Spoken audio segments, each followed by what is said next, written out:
We're counting down the days to the official start of Pride, so of course, the most repugnant discourse is ramping up in all corners of the internet. Today, I would like to debunk the myth that non-binary people and gender nonconformity are a modern invention. Let's talk about 17th century Virginia colonist T. Hall. Welcome back to Yesterqueers. My name's Amanda, and I'm a public historian of queer history. Shout out to fellow public historian Elizabeth Urbanczyk for mentioning T. Hall on Threads the other day and inspiring this video. Thomas Hall was born in or near Newcastle upon Tyne and baptized on January 2nd, 1603/4. Fun fact, from 1582 to 1752, England and its colonies used two separate calendars. The Gregorian calendar, which celebrated New Year's Day on January 1st, and the Old-Style calendar, which started the new year on March 25th. Yes, this is a nightmare for historians. So any date from that period between January 1st and March 24th is usually written with the slash to limit confusion. Hall grew up in Newcastle as a girl, and when they were 12, their mother sent them to London to live with an aunt. They lived as a young woman until 1625, when one of their brothers was pressed into military service. According to later court records, Hall, quote,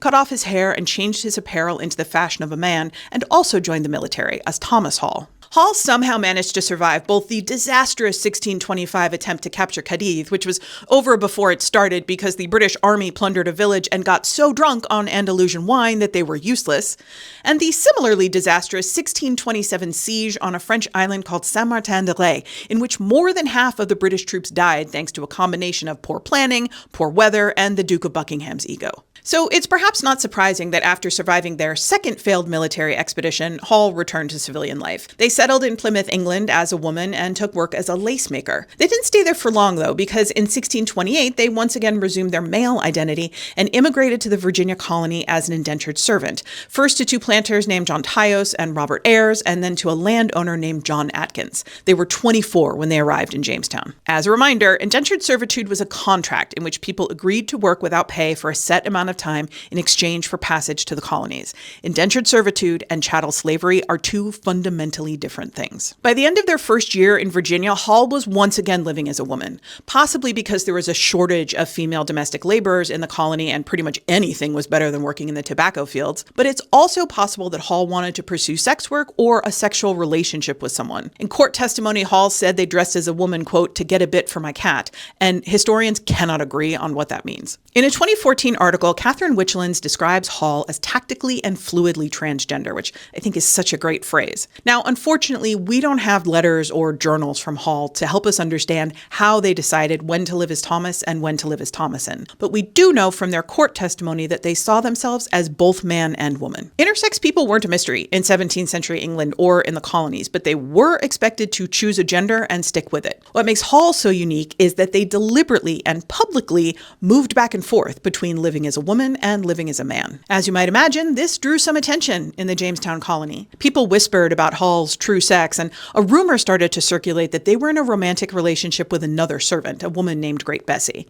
And this is where their gender really mattered, because under English common law, it was a crime for an unmarried man and woman to have a sexual relationship, but there were no laws against two women being intimate. Hall was subjected to 4 separate examinations to determine their sex. 3 of them were official inspections performed by committees of women deputized by the court, but one of them was at the hands of 2 men who, quote, threw the said Hall on his back in order to inspect their genitals. Today, it seems obvious that Hall was intersex, but the women believed that Hall was a man, and the men couldn't come to an agreement. One prominent citizen ordered Hall to dress in men's clothes, while the man who held Hall's indenture, John Atkins, ordered them to dress as a woman. In March of 1629, Hall was tried and convicted of something.